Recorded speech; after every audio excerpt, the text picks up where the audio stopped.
Welcome to Lansing Online News Radio. We're here at LCC Radio, WLNZ 89.7, Lansing, Michigan. We're down in the basement of Lansing Community College on this last week before the Christmas holiday coming up next week. Bill Castanier is making his weekly dash from the control room over to the microphone to join me. Greetings, Bill. Good evening. So this is it's been a busy week since we had our last show. You and I were both downtown where we didn't see each other on the previous Tuesday last week when the right to work legislation went in.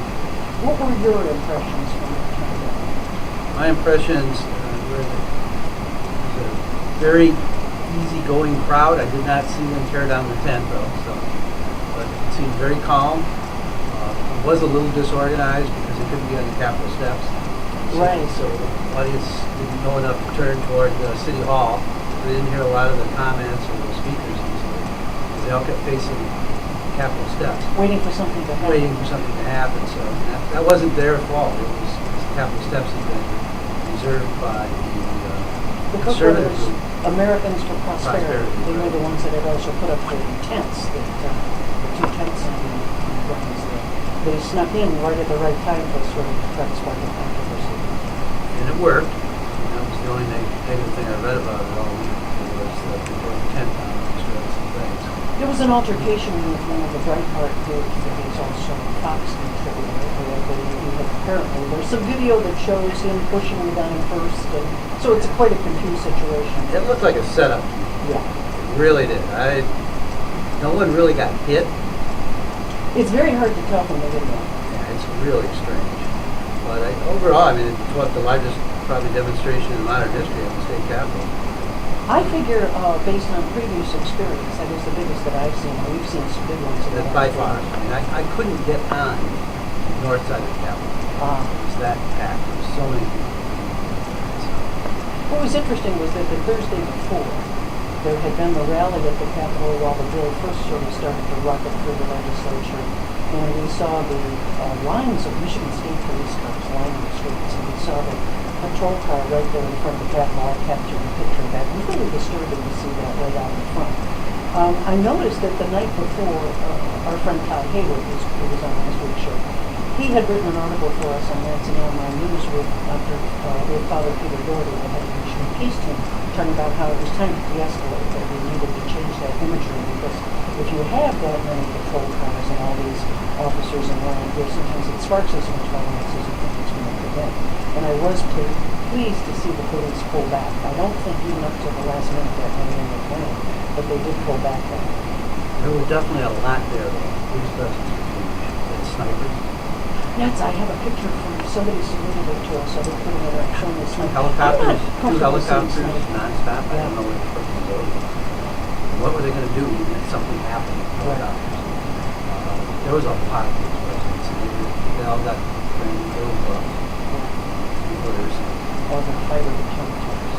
These were wood, I believe. Oh, were they wood? I think they were wood. I wasn't going to ask. Decided I wasn't going to. I didn't really want to know about them too much. But there was one view on many of the TV stations playing footage. I believe it was a state trooper who went a little bit overboard with his they did hold him in the center though, so they weren't using him as gloves. But he put somebody on the ground and hit him twice.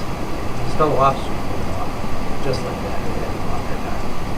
The guy was doing to him, made him mad. Getting back there. Fellow officers back. There was an incident where a mounted police department trampled somebody, and that can be very dangerous. I know people that were there when the horses came out. It was quite a shock. Yeah. They were the big horses. What was interesting about that day to me, I was over at the Lansing Plaza across the street at City Hall capturing as much video as I could. I spent about 6 hours there.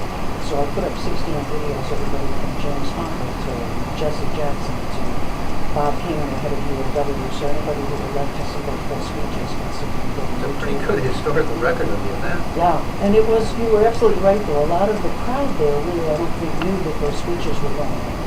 Because that was a very prestigious, I haven't seen that many of the Union brass really altogether. The irony for me is that Harold Shakeberger, who's the head of the International Association of Firefighters, has had the most views. So why it is that, I don't know, maybe the firefighters were particularly interested in this, I don't know. Maybe it's because he makes so much money. Well, I looked him up, and he makes about over 300,000 a year, which seems to me this is part of the other issue that I hope we will talk about in this next year. There really is, I think, a challenge for unions if they want to win back their constituency. They have to do more to prove their relevance. You and I were talking about our past members. We never saw a Christmas season go by where we didn't see the union out there handing out toys to kids and getting a big press for it. And we were doing a lot of community-based efforts that they may still be doing, but they're not as good at being visible. No, they used to hold Christmas parties. Yep. Some families, the only gifts that you got were from a union. It's pretty, that mattered your whole life. You never forgot to fight Christmas from the union your father worked for. William Crystal wrote in the American Standard that the problem for a lot of these sort of Tea Party types is that we go from being a cause to being a movement, to being a business, to being a racket. And I think that's the problem with almost all heartfelt things that start out. I mean, I watched it myself, sort of, I don't know if I'd call it a racket at this point, but I do know that the victims movement went from being a heartfelt cause by people to becoming a broad movement, to now, once it gets routinized in jobs where people work for the prosecutor's office or they have professional positions, doing this, it's not quite the same as when it was all volunteer and people were doing it out of the passion that was behind the movement. And I think even beginning from the 1947 Taft-Hartley Act, it sort of took some of the wind out of the union movement, and it's really had a hard time finding its bearings completely since then. But they're going to have to if they're going to try to continue some run. There's too much money against it. Yes, there was an article in the New York Times today that I recommend everyone read. It's front page, left to center. It was about Ross and Van Andels and Coke Brothers buying machines elected. Absolutely. A front page article. It's interesting to put up the New York Times. Right. I think it will have Michigan troops on the other side rally for 2014. We're joined by Eric Schertzing, County Treasurer and head of the County Land Bank. And I just can't hold back forever. I don't blame you. I don't blame you. In fact, we want to bring you into this conversation because I think that's going to be a challenge. I don't think a lot of people feel that if we wait till 2014, I think we worry that some of the fight goes on its own. Well, there's going to be a lot of things that go on before then. There'll be, court cases. We will see how the law gets implemented. Police and fire carve-out is going to be a fascinating part of the discussion. But you're right. I mean, the labor movement, our friends there, need to have a more realistic conversation about stuff. $100,000 isn't very much when you go to corporate America. No. But for working people in this country, it is. Even Obamacare. When you think about some of the fundamental things that the union movement helped provide to working people, healthcare, it was a huge one. And now we finally, after 60 years of trying, President Obama was able to get some healthcare. It's going to be implemented in the soon future. Right. That changes the discussion over what are the things that the labor movement can bring to the process. I think there is a challenge to the labor movement not to be part of sort of the bubble. Their leadership really does need to get back down to ground level organizing. When we look at the money that was put into proposal 2 on the ballot, with that same amount of money and running and organizing, we needed to have more of a discussion about that before the decision was made. I went to the kickoff meeting for that proposal 2 announcement, and I'm a big fan of the unions, and I was concerned that it wasn't as well done as it needed to be, that it was a little ad hoc, a little haphazard. And this past week, on Friday, I went to the We Are Michigan kickoff of yet another new group that the unions appear to be pretty much funding. They want their report about where their money's coming from. But they talked about building a bigger, broad-based grassroots coalition. And I said, well, did you reach out to Planned Parenthood? Did you reach out to Michigan Now? Women's issues are so much part of this. And they looked uncomfortable because clearly they hadn't. And I thought, well, you could have waited a couple days, gotten it together, had more people from different groups behind you. I just don't think anymore. I was talking to a union legislative liaison afterwards who said, we can't afford any more of these things. We have to be right on from now on because we have such a huge force right against us. Well, the conversation is about a lot more than unions, too. I think that is a big problem for the corporatism that has taken over capitalism in this country and the state. I think they want us to be talking about this as about the labor movement. and of course it's not. It's about what those type of movements have done for all of the working people in this country. And once you've had a benefit for a while, minimum wage and worker rights and stuff, people think that you can't go back from it. And the labor movement has helped protect people from that backsliding. But I think this past week in Michigan is a signal that yes, you can go backwards, whether it is on choice issue or on guns. Waiting to see how the governor signs the legislation that was passed, or on worker rights. Not just unions, not just organized labor. It's everybody that is in the working class, in this country. It's negatively impacted by the attacks of the money workers. It's really a good point. I mean, labor organizers, the hearing Just like, I mean, Acorn was so successful at organizing. So, that several years ago, they absolutely had to destroy them. That's the reason that they ridiculed the president for being a community organizer. They realized that community organization could undercut money. I still think there's a vision problem with all of these movements, however, because for the most part, they feel as though I think that they achieved most of their goals, and their goal was a holding action. Whereas the Tea Party was relentless in saying, our way, we're going to take a right-wing turn. I think we needed to carve out what is a progressive vision for this era when we move from the manufacturing economy. If we get manufacturing jobs back, they're going to be service-level jobs. 70% of the jobs that are going to be created in the next decade are going to be created at property wages. That's it. I mean, that's the latest projection for jobs coming in the United States. I think progressives need to say, okay, if we're not going to be making much money, then how do we take care of each other? How do we build a social safety net? Because poverty level wages aren't sufficient to raise a family. You're also part of the land bank. You need people to be able to have access to affordable housing. I mean, how are we going to get the good jobs back in this country? What is it going to take? And I don't know that the progressives have successfully communicated that vision. Well, and that also, I think, was one of the interesting conversations that didn't happen last week with the right to work, because Democrats and Republicans in the fall election, everybody was talking about the middle class. Right. Well, how do you create a middle class? How do you maintain a middle class? Arguably that holding action that some of the organized labor movements were about, not backsliding. But for all of that conversation, there was no conversation last week about how do we have a middle class, how do we maintain a middle class. This governor appears to be trying to do it with the Republican legislature passing it, cutting taxes in favor of corporate America.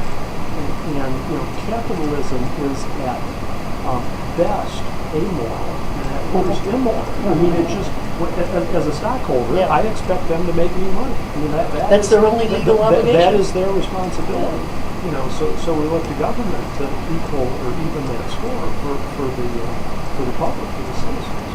And how do we build a middle class? Nobody wanted to talk about that. Part of the reason they rushed it through, because the more you talk about it, the more problematic their efforts become. Well, in addition to lowering wages for workers and the benefits and safety concerns that the unions have brought them, the reality is busting the union also means drawing up another source of funding for the Democrats, because it's been very hard for them. As I see them pander for more and more corporate dollars, we end up, if we're not careful, with Republican and Republican alike. And the Democrats then don't stand for enough to make our little progressive hearts flutter. And don't want to go out there and go to the barricades for them. Les Mis is going to open on Christmas Day, and there's something wrong when you see women in mink coats at work and standing up and cheering those poor people, and then I think the president's campaign so the last two cycles of the also proved that there's a grassroots ability through small donors to raise very, very considerable dollars. Labor movement has always been a stalwart of the Democratic Party, as should be all working people. But there's other ways to organize and get money together. We're going to go on. Right to work does not eliminate the Democratic Party. Will Obama share his database with you? Well, there's a lot of conversations, I'm sure, starting to go on about that, because if 2014 in Wisconsin and in Michigan and Indiana and Ohio and other Midwestern states, if that isn't a test ground for what you can do with the 2012 efforts in an off year, I don't know what is. Right. Certainly it didn't happen in 2010. No. You know, there were a lot of things going on, but the wheels fell off the bus there. And so 14, naturally, whether or not there was this issue in Michigan, needs to be rolled out and tested to see if we can, through grassroots movement, take that effect. Well, Sheldon Adelson and other billionaires like the Koch brothers have announced that the action is not going to be at the national level even in 2016.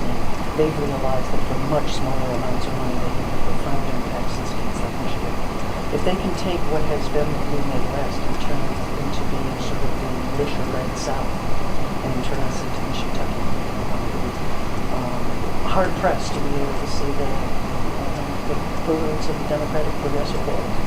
Well, you know, we tend to see human beings conditioned in different ways. So, you know, I'm going to get through this. We're going to come back. Now's the time to panic. Now's the Ice time is thin. to direct that frustration and anger towards productive people. That was basically the main thesis of the New York Times article, is that money is probably going to states. You don't need to spend it nationally. Adelson was already quoted as telling his minions that that's where it's going to go. Michigan was seen as the state. Interesting. They didn't win it. I had said to Bill last week, I said, we're the only country that I know of that is electing to become Brazil and get the world's middle class.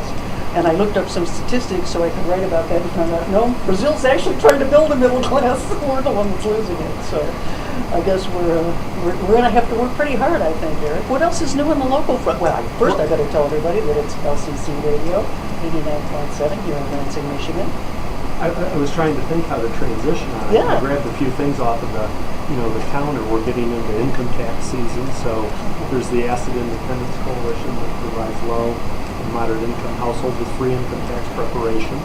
People can access that through 211. We have things like that. Money Smart Week is something we start planning for, which is in April, immediately following income tax preparation. We've been doing it. It's a 10-year-old program out of the Chicago Federal Reserve, done nationwide. Michigan's been doing it for 9 years. We kicked off a local chapter. I co-chair that initiative with Denise Kaiser at the Center for Financial Health. Just a week where we try to focus on some of the money management, education, and skills that all of our citizens need to be successful and thrive. Whether it's how to buy a house or buy a car or finance education or extreme couponing is one of the most popular classes we not have. Use your credit card. Not to use your credit card, yeah. Well, even with education, it's nice to be here at LCC. The Big Ten and the large education institutions. My daughter is 16, and every day there is glossy material from four-year colleges coming in. Not because it's the most affordable or most appropriate angle for most.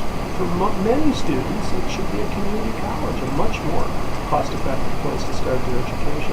But you wouldn't know that from the marketing. I mean, we're not getting stuff from Lansing Community College. It is from four-year colleges nationwide. She's got a stack, a foot and a half tall for what's coming in the last year. Huge amounts of marketing dollars from out-of-state institutions. She is the raw material upon which I feed, Eric, so be careful. Absolutely, but there's a place where you've got to have affordability. Absolutely. To be able to pull it off. As the huge increase in student debt, is proving to us, that's really kind of the net housing bubble in a different place is the magnitude of student debt. I also want to see community colleges sort of regain their place as adding more in the way of vocational training and not just become a two-year theater school. Because although that lowers your overall four-year college bill, I think what we really lack in this country are, I really want some good bakers and car mechanics and people who are doing the things, that I really want done in other lines of work. So I think we need to see that expanded more as well. And then, you mentioned the land bank. Tomorrow is going to be a great day. We're going to have the 49th and 50th home sales closings of the year, so that's a record. Those are all in the city of Lansing. Last year was 27 or 37, so we're up quite a bit from last year. Have many more for next year. But the other very interesting thing we track it, more than 45% of those buyers in the city of Lansing are moving into the city from surrounding areas or even out of state. So we do have this return to the urban core because of the transit and the mobility and the walkability of the neighborhoods. And housing is less expensive. Oh, absolutely, fantastic. Absolutely. So save on gas, save on housing both? I was in New Jersey a couple months ago talking to a land banking group, and they were talking about the prices of housing in New Jersey, and I pulled out a marketing sheet and I said, look at the prices. You want affordable housing? Just move from New Jersey to Michigan. And they all agree. I know a young guy that came from, moved back here from San Francisco and bought a house for $29,000 in Jackson, Michigan. And I said, what would it be comparable in California? He said, my wife is $14 million. He said, it's unbelievable. You can buy a house up here.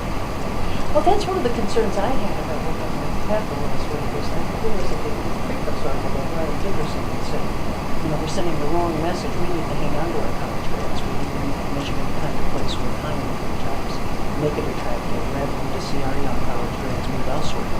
So I don't think we recruit enough from your talk in New Jersey. But well, the fundamental issue there, the rest we should be investing more public dollars in higher education. I mean, the state support, it's the reason for the ballooning debt. Public support of our educational institutions has been shifted into private debt, and folks lose dollars with that albatross around their neck. Do you invest in lowering the tax rate on businesses, or do you invest in your citizens? I am so old that I remember the California Dream when they had free tuition for all you had to do was pay for the books and you had free tuition. And then Jarvis came in and made that impossible. And I'm concerned that that's been the attitude ever since, is that we should not pay to make things free for people. And we're about extending that to our philosophy about K-12. I see more and more that people are pulling their kids from public school because there's this fear that they're collapsing, and so therefore the private school market is verging on anybody. It's sort of like white flight. In the time anybody could afford to move down to the cities if they saw crime on the rise. If they see schools going to fall, they're going to take their kids out and put them in a private school, which further weakens the public school. So we have a lot of work to do to reverse all that. Yeah, and legislative action last week was doing more to work for our public schools. And you're right, there were other bills on the roster, but were they? They were hidden. They slipped them through. The abortion super bill has been passed. It's sitting on the governor's desk, 5711. But I'll tell you the one that I think, would wish now that can never cross the legislature's mind, was the one about open carry in certain places, opening up the gun laws and saying that it would be a really keen idea now for me to face a class of 260 kids knowing that some of them may well be carrying concealed weapons. That's supposed to be some sort of move to make the world safer. We had a profoundly disturbing experience. We had planned on spending the rest of the show talking friendly things about the Christmas season and feeling good, but as you know, last Friday changed everything. I was down at the Capitol press conference. I come home. I end up finding out, I heard there had been a school shooting in Newtown, Connecticut, which I never heard of. But then realizing later, children, 6 adults, 20 children. Multiple rifle shots. Rifles inside a classroom, semi-automatic rifle. Military. M16 civilian bullets. And being used to mow those kids down. Kids 6, 7 years old when we read over the cluster. This has been a really disturbing weekend. I wrote a piece for Lansing on the news about how there's a PTSD sufferer when things like this happen. I kind of go to ground for because I think many of us who have those kinds of experiences know what that means, what it really is like to confront violence in the face. I saw a woman probably murdered. I don't know if she survived. When I was 5 years old, and I got the name up. The 15-year-old who 2 years down took a gun to school and shot his teacher when I was young. I mean, it was a violent neighborhood, and it was part of the day-to-day experience. What we've seen now, however, is that no place is safe. This was an affluent neighborhood with a small town that had every reason to believe that in some ways their privilege insulated them from these kinds of problems. We've seen it on the streets of Chicago. We've seen it on the streets of Detroit, and Flint, all of our major cities. But it really is. It's a huge challenge for this country to deal with this. And it didn't really accommodate a lot of people what happened in a place like it did. Yeah, the grade school too. It had more drama than the high school. Well, after you do suffer PTSD for a while, you become numb. I think we have been numbed by the Gabby Gifford shooting, the Aurora shooting. It was just almost becoming routine. And it would take a lot to shake us, this shows. We're joined by Reverend Sue Carter, who is also my colleague at the School of Journalism at Michigan State University. We're also joined by Alti Iftikhar, who is associate with the East Lansing Muslim Center, and we wanted to talk about how do you cope with something like that? When you see that kind of carnage on television, just personally, how does that? Well, as a parent, it's obviously more touching. What are we going to do? Good question. You got to hope to start the conversation. Gun rights are pretty fundamental to this country because of its rural heritage in the Great West. But we're obviously not in a very good place to deal with it legislatively. It's not an issue that folks are very willing to take on. And certainly there are more coming out of some of the Democratic senators at the national level.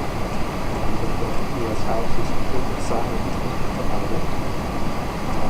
I'm suggesting that maybe those folks could find another hobby.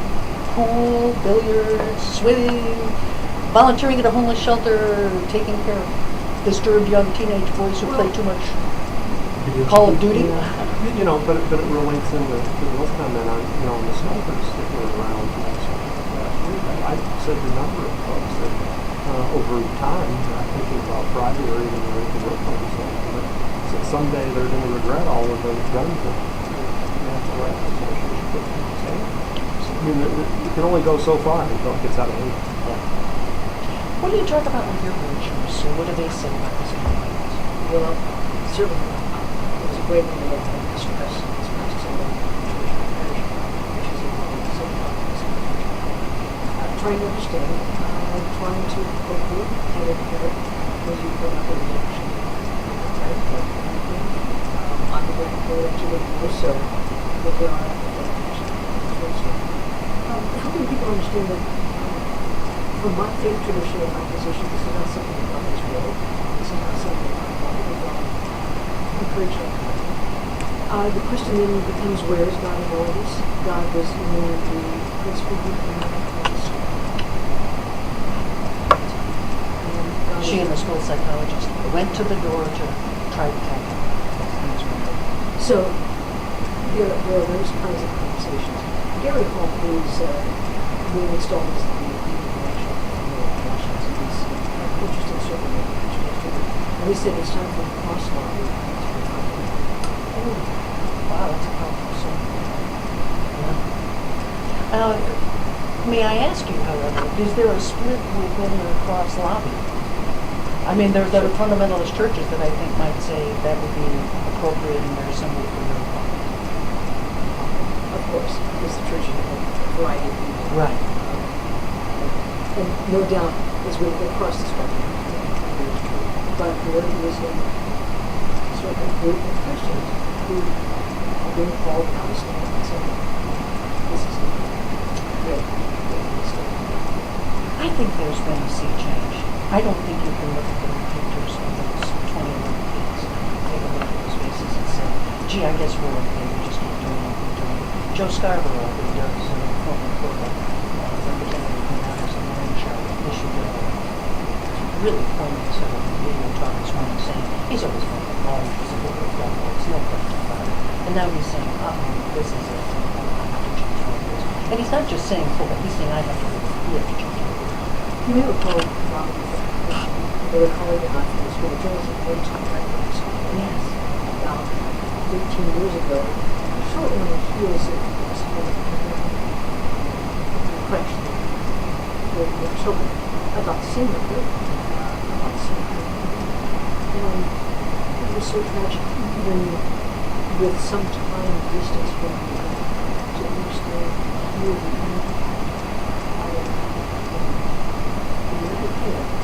when thought was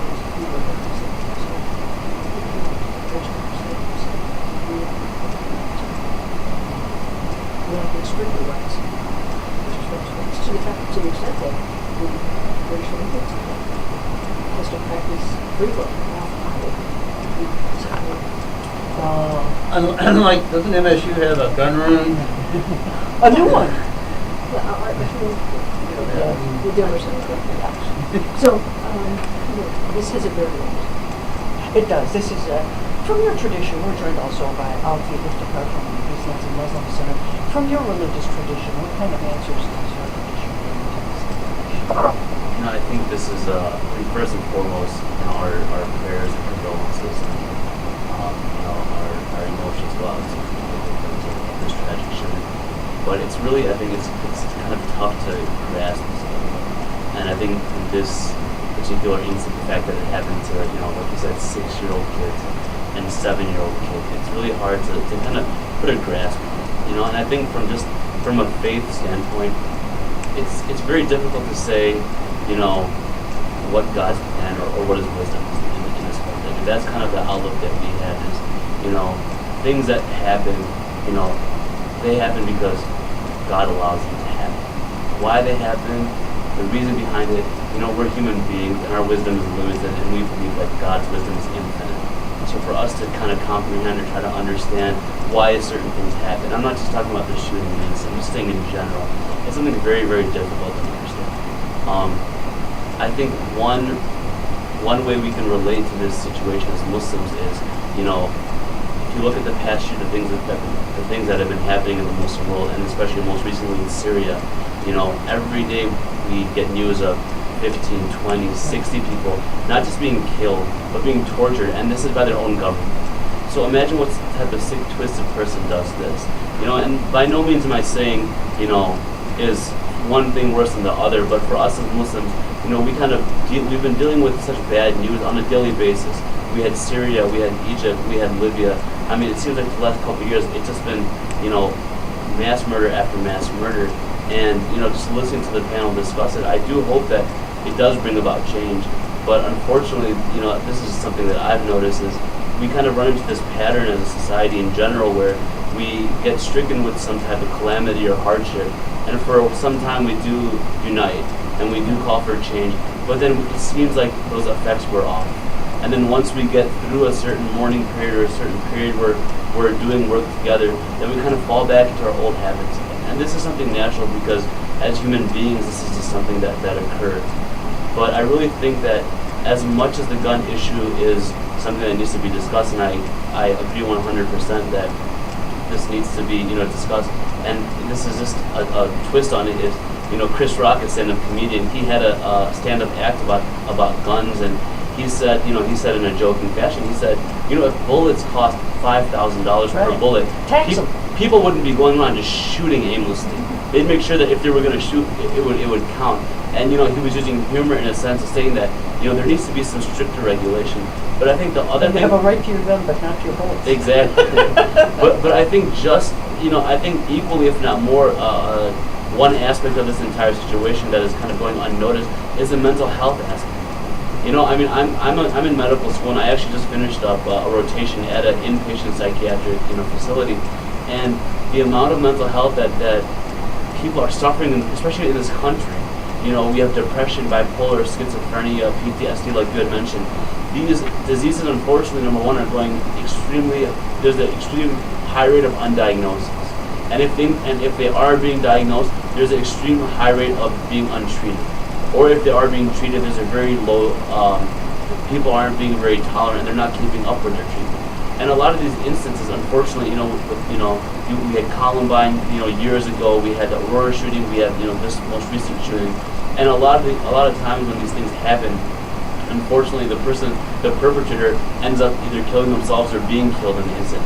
So we don't have an idea of what was going on in their mind. Were they suffering from some type of mental disease? And if they were, why was it not caught before? I'm a firm believer that if somebody wants to wants to bear arms, and they have the right to bear arms according to our Constitution, they should undergo some type of psychiatric screening.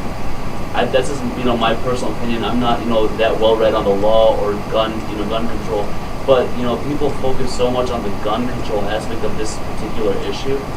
But I think that the mental health aspect is as important, if not more important, in these types of situations, and it definitely should not go unnoticed and be ignored and not talked about. This is LCC Radio, WLNZ 89.7 in Lansing, Michigan. I think part of it, and I would put this to you, Eric, I think all too often it's posed as either gun control or mental health. I think we can actually do two things at the same time. I think we're going to need to do 50 things at the same time. But I think you nailed it on the answer on this stuff. I'm going to be controversial. I don't think this is going to fundamentally alter the gun lobby's position or their strength. Oh, I don't expect it to, but can we crush her? No, because they would say that principal and that mental health worker should have had their own gun and taken the guy out. But Eric, there are crazy people all over the world, including in countries that don't give a damn about giving any help, and they don't have this kind of slogan. But the United States, there is just no way to do what they were able to do there, which is just take all of the guns out of circulation. That attitude, we would never will become Great Britain. We need to become Great Britain. But the Great West of this country, it just isn't going to happen. You know, the because of macho cowboy male ethic is old and tired and time to go. We women are going to take over the weekend. I spent a lot of time on Facebook. Do you know where did this young man get the guns? It's his mother that was the gun enthusiast that had those guns in their household. And you know what she was? She was what the NRA would call a responsible gun owner. Only he shot her 4 times in the head while she was sleeping. It's the mental health. We have abandoned funding for higher education largely. But there are crazy people all over the world. We have taken off. Why here? It's not. It has to be something more. Now, Mother Jones ran an article last week, which I thought this was before this came out. We've looked at a lot of the reasons for the decline in homicides in major cities over the past decade. In the early 1990s, when I was doing anti-violence work in public housing, we were putting 22,000 people a year on homicide in the United States. It went down to 16,000 since then, 17,000. At first they thought, and this was quite controversial, that mothers who didn't want to have children were given access to abortion. And so unwanted, but not as many unwanted babies were born. There was a lag. There were all sorts of explanations. The new explanation is we did levity. And the neurotoxin that affects the brain makes a huge difference in the development. The people doing this killing are young males who are becoming schizophrenic in their teenage years and early adult years, and that may be related to the chemical soup we live in. I did not see the article, but did it happen to mention that we learned a lot from killing tens of thousands of people in Iraq and Afghanistan? About how to save them. How to save the lives. I think that's probably the majority. Most people don't die from gun wounds anymore because of EMTs. They know how to treat them. And we have the most sophisticated treatment for massive gun wounds than anybody in the country. And I'll tell you, we have the doctors who've done time over there who come and work in our emergency rooms, don't they? Yeah, and I think in order for change to start happening, we need to step forward together as a society. I've encountered numerous people. I mean, never in my wildest dreams would I imagine seeing, a 10-year-old patient telling me that they're depressed. I didn't even know what depressed was at the age of 10. But, can I blame them? No, because, you turn on the TV, what's on the news? What are we feeding, the younger generation? It's just a one-sided thing. When you turn on the news, do they ever talk about good things? Do they talk about, the groups of physicians that, hand out turkeys every Thanksgiving or Christmas to homeless people? Do they talk about these type of initiatives? No, they unfortunately, They cover things like that school shooting last Friday. They should have ignored that to talk about all the good news going on. See, that's the problem. But not just that, but, there's an interesting article, and it was actually Morgan Freeman. He gave a analysis on the situation. And he said, I'm not saying not to talk about the situation because, this was a very grave event.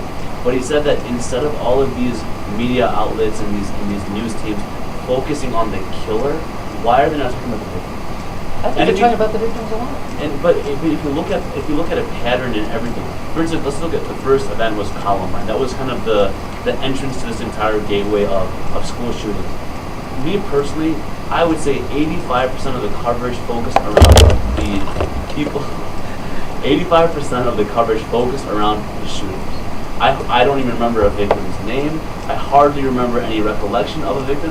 And you're telling me that it's appropriate for these news teams to be interviewing a 7-year-old child who just saw this event? That's a big issue. Sue Carter, you're the former coordinator of the Victims of Media Michigan State, I know that because What a I succeeded coincidence here. here. What is your view on it? I mean, I felt that many of the interviews were done well, but even I was squeamish because the children were so young. We don't know their parents anymore. Well, we have dead time now because you're pondering as I did over the weekend. Precisely. The stories will be told. The way they be told in their fullest. Exploiting children's lives. Right. But the issue of the 7-year-old currently, as opposed to when you and I were 7-year-olds, I think it's fascinating. And they have these comprehension and they can explain their feelings and shame and they have the capacity to think far greater than you and I and specifically to move times. I was there too and watched the young middle school kids in Jonesboro on television tell what happened. And quite honestly, they were better than the kids. Their views, I thought, were more honest, more sincere. They conveyed the real horror of what they had seen in a way that I don't think the adults sort of panders, in my sense, and some of them. We know stories from the past of reporters who really felt that the community wanted to reject them. There was once a Connie Chung porta potty in the city, except she had been there, she was not one that she was too intrusive. Communities tend to, I mean, I think the communities have found the level of comfort that they want to express here. They're asking the media to back off now and let them breathe. That's part of the reason why I always get some different stories is only some victims are willing to come forward at the same time. That's a tough call. I think what Columbine's difference too is that, as you said, that was a gateway. And you were so desperate to try to understand that gateway was how it was to as we, a little bit more, have a deeper sense of particularly right now we're broadening out your story. So it's not to say that it's all kind of sense. Right. Profile. But I think we so broadening your story. See, that's kind of the problem is, unfortunately, we keep on, we keep on trying to develop a criteria or an equation. And it's just like for me, every time I go fly, I get pulled aside for, random tests. And until we realize, and I just tell the TSA, I'm like, your blue eye. Check out the rest of no, I think I can tell them that. No, but the thing we need to realize, and the only way we'll truly work towards a solution is when we come to the grip that there is no profile. There is no equation of what a killer or a terrorist or a robber or a thief or whatever. There's no set standard of what this person is. It could be a male, it could be female. It could be white, brown, yellow. It could how many? Other than I Hate Mondays, and she's the famous girl that went out and shot somebody on a Mondays, and I hate Mondays. Mass killers have traditionally been male, and that's part of the question. But see, and you put my point. You said had traditionally. My point is it is not beyond the realm of possibility for a killer to be a white Christian, radical, or a purple-skinned, atheistic, no religion person who lives and has children. But my point is, there was quite a good article over the weekend, I'll have to tell you, on the fact that when you look at this group of young males, a lot of what's happening in this culture is that white males are beginning to feel really beleaguered. And young boys growing up are beginning to, because they were raised with the tradition of white male privilege, where they were expected to be the king. They're the prince now, they'll be the king. Everybody else serves the king. That's not proving to be true, and it's part of the culture of frustration for them, that they don't feel that they're going to be dominated, and that frustration sometimes leads to this kind of violence. I'm not sure I endorse all of that argument, but I think it's worth listening to, because there is something going on there, where this group of 15 to 25-year-old males seems to be wearing the Donna costume, as they might have seen from a video game, where they wear the black gear, they've got the bulletproof vest, some don a mask, and then they go out and kill other people. As a video game player myself, in my free time, I own Grand Theft Auto. I never played that. I mean, I just beat Halo 4 earlier today with a friend of mine. But there have actually been studies done showing that for kids who actually play video games, their levels of like their like the neurotransmitters in their brains and their level of aggression actually decreases because it's a way for them to accurately accurately kind of filter these emotions and kind of release it. Just like when you get stressed out, whatever, if you go hit the gym or you go for a run or whatever, your yoga or whatever your meditation. But the military likes them because they're a better shot. What worries me is they do say this young man spent a lot of time playing video games, But improving his aim. But you know what the thing about video games is? It's about hand-eye coordination. Mm-hmm. And I myself, I went to a military school for 2 years. There's no correlation between how good of I'm very good at video games. I stunk at shooting. I'll be honest. Like, we were trained with the Remington 543, I think, rifle. There's no correlation because in a video game, your eyes are on the screen, your hands are down here, and it's all about your reaction time of seeing something and using both of your thumbs, and it's all about dexterity. But what we've now come to, and we do raise another important point, is that those are the guys in the military who the drone strikes. Yeah. And I wanted to say one thing, because I've seen the argument, and I've made part of it over the weekend. I was deeply touched by seeing President Obama tear up when we talked the other night about those kids. And I felt it was sincere, and some of my more radical friends felt that was funny. I still monitor the militia lists, and they insist that this was a false flag operation of Obama's to come and get their guns, which was just unbelievable, the mindset. But at the same time, I thought to myself, this is a president who has also ordered drone strikes that have killed kids in other countries.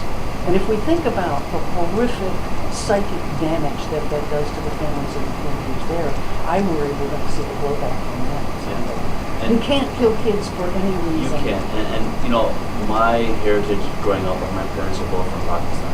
There have been numerous drone attacks in Pakistan. And as a Muslim community, when things happen in America, we're the first to, we've been a part of interfaith events, and, we've done numerous clothing drives, food drives, you name it. But when things happen, in a Muslim country like Pakistan or Syria, it's not even discussed. When in Syria, 4 generations of a family were killed in one strike, one airstrike by their own government, by their own people. But unfortunately, you don't hear about these things. It's really a scary time in the world. Like we said before, the frequency of these shootings and just things that are going wrong. 10 years ago we wouldn't have fathomed that these type of things would be going.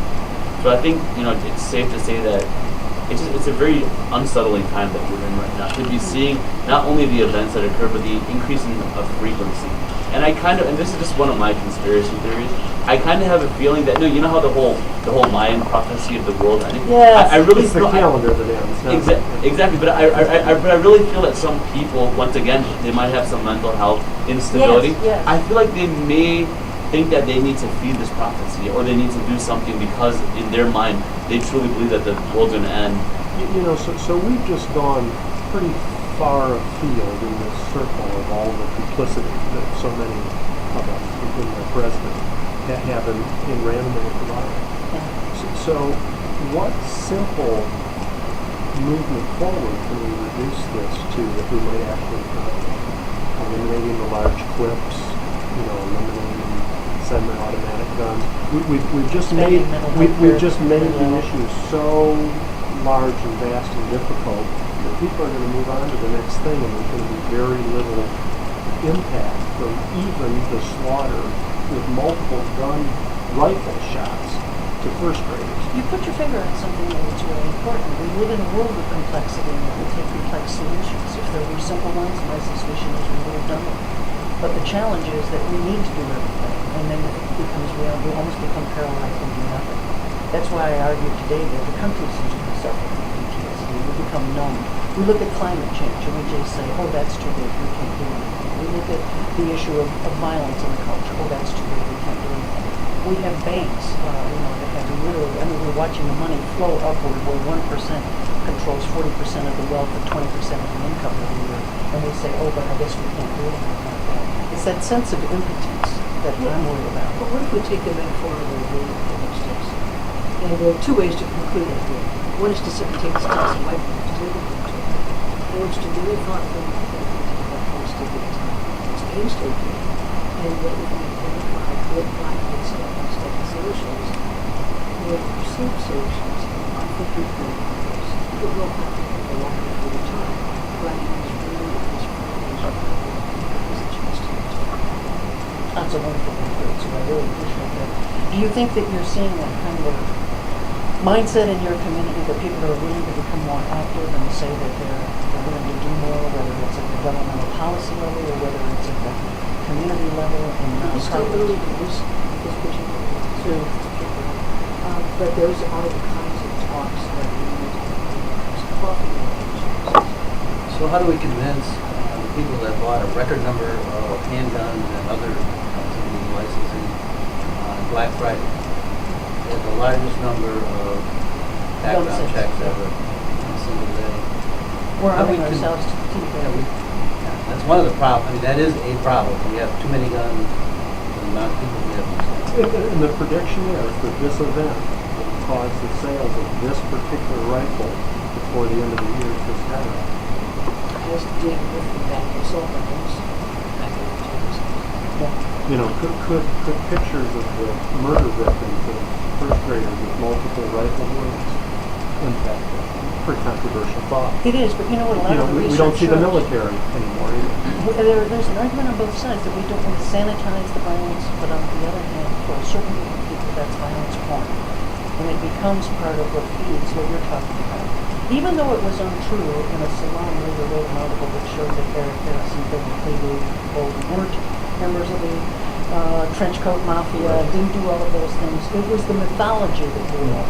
And there is, to a disturbed young boy, looking for some sort of power and identity, and especially if there's early onset schizophrenia that adds to the problem, that all of a sudden becomes a template for their actions. It wouldn't to the rest of us. I can play, Grand Theft Auto, and the chances of me grabbing a gun and doing anything very, very slim. Not going to happen. Mr. Burlington, You're kidding. Well, see, there's, They know our culture pretty well. They do. I think another issue with this entire situation is kind of going back on what I was talking about before, is that, when you look at how society has kind of progressed, you have people becoming famous on YouTube and plain old people making, with a special talent or doing something, they're becoming famous on YouTube or Twitter. You have all these reality TV shows on television with people who are not really, this is my opinion, but contributing anything, worthwhile to society. And I think, unfortunately, a lot of the younger generation, they see these things, and they have this desire to become famous. And I think that in all of these instances, these people, I believe that there is a part of their mind that believe that by committing such a atrocious act, they will be, they will live on in infamy even after they die. That's right. They will be nameless. Exactly. And they can't do anything, they have no power to make any positive change. And that's kind of why before my whole point about let's talk less about the killers and more about the victims. So, although the killers are dead, let's strip them of one of their motivating factors of becoming famous. Because the more we talk about it, and I'm not saying we should ignore them. Of course, we should psychoanalyze them, analyze them, and try to figure out the motive behind it so that we could hopefully in the future, stop these type of things from happening. But we should. I feel like sometimes, unfortunately, the media kind of they put them up in this famous pedestal, and credit. Don't take this wrong way, but credit to those two kids in Columbine, because ever since then, anytime it happens, guess what? Even though they're not around anymore, they are fulfilling a part of their prophecy and what they set out to do. I think there is some different from the services. Oh, Yeah. I mean, this individual, before he went after the first graders, shot his mother multiple times with a rifle in the back. There are mental health issues that have to be addressed. There's certainly not the funding that we have, locally with community mental health. They're always scratching to put the services together. That is something positive for our citizens, and perhaps there'll be some relief on that with affordable care. I'm not familiar with how that's going to impact mental health services. I was reading, actually today I think it was, the news came out more about one's financial circumstance. Despite being divorced and not working, the husband's athlete was paying $200,000 a year, and she had said she would take care of her son forever, recognizing that he has problems, serious problems. But I think all too often for parents, it's even knowing. I mean, these incidents are still so rare that we don't have a really good profile of. We have a tremendous number of damaged young people suffering from all kinds of mental illnesses. And it seems that we need to put more money into the research end as well. I know that when we look at problems like domestic violence, we don't really know what works. We keep saying, well, let's get them in for treatment like they're a car from Turing, and we're going to be able to change their carburetor and they'll be fine for a minute. I don't think that's true, Sue. I mean, I think we have a lot of work to do to figure out how to heal these kids. It's polymath. That is to say, that's very expensive. But I think, again, to use the analogy, it really is incumbent upon us to identify as particular mental health is critical. Funding system, access to weapons, whatever you look at the media culture itself. I think that's about maybe as one of the foundational things that really killing individuals. We have in some measure really accomplished really well design how to deconstruct Quentin Tarantino's new movie is coming out, and it really makes you wonder. I see TV networks pulling back, movie promotions pulling back, because there's a recognition that we've gone too far.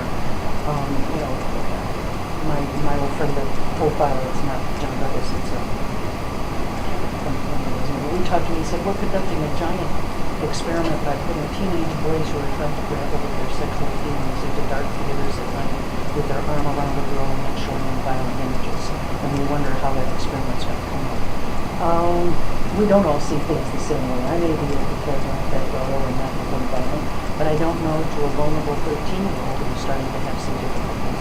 Where do we go? How do we change that culture? If you had one wish, it's Christmas time coming up. What's your Christmas wish, Eric? What would you like to see to make things better? If you could pick one out of that basket. I don't like the chances. It's always a dead time. I wanted to say peace on earth, but she wasn't trying to leave me that easy on it. Well, we could go for that. You know, I think that's that was my answer. Is it? Yeah, You know, I would say people need to understand that we're all in this together. I think that transcends a lot of the approaches that we don't have. Community. These folks thought they had isolated themselves from crime in America. But they just found out in spades that no, that's not true. We're all in this together. I had someone tell me once one of her wives who said, like, if you can't see someone, you'll be able to look in our eyes and really see, recognize that we're there with us. But when you see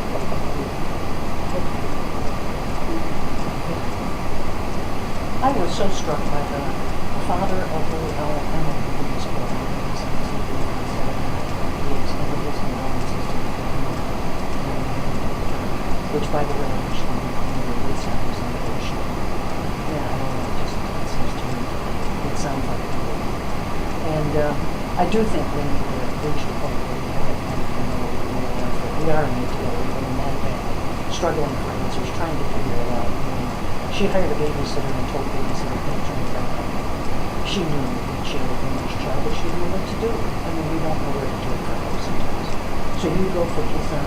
I guess, but I guess a better way of saying it is I wish that people, I wish people would realize that they don't have to accept other people's beliefs or the way they are, but they need to respect. So if somebody has a different faith or a different sexual orientation or whatever, different color skin, if that's not your cup of tea, you don't have to necessarily accept it, but you need to respect it, so that we can just live together in harmony. Because like Eric said, I mean, we are all in this together. We always think that these type of things happen to other people, but unfortunately to other people we're the other people. So it's something that we need to realize and take work towards. Last one up. I agree with everything that's been said. I think empathy. I think we have to understand when we sit aside and we look at other people's problems and we go, well, they're not ours. It's really easy. It's really easy to get into that where this is our problem. That means everyone's problem. And I took an interesting photograph at that rally. Peace on Earth sign over the big thing with all the ralliers around it. To me, it was a juxtaposition. It was just an unusual thing to see. But peace on Earth, less violence is a good step. Well, the good news is that we have seen things like the river wave come down in this country, and there are new writings that show, I mean, even in terms of war, if you look back at the carnage of World War II, we're in a lot better shape. So maybe it's time to wish everybody a happy holiday of whatever your faith tradition may be, and come back and join us on January 7th. We'll be off air until then. Lansing Online News Radio, thank you very much for joining us.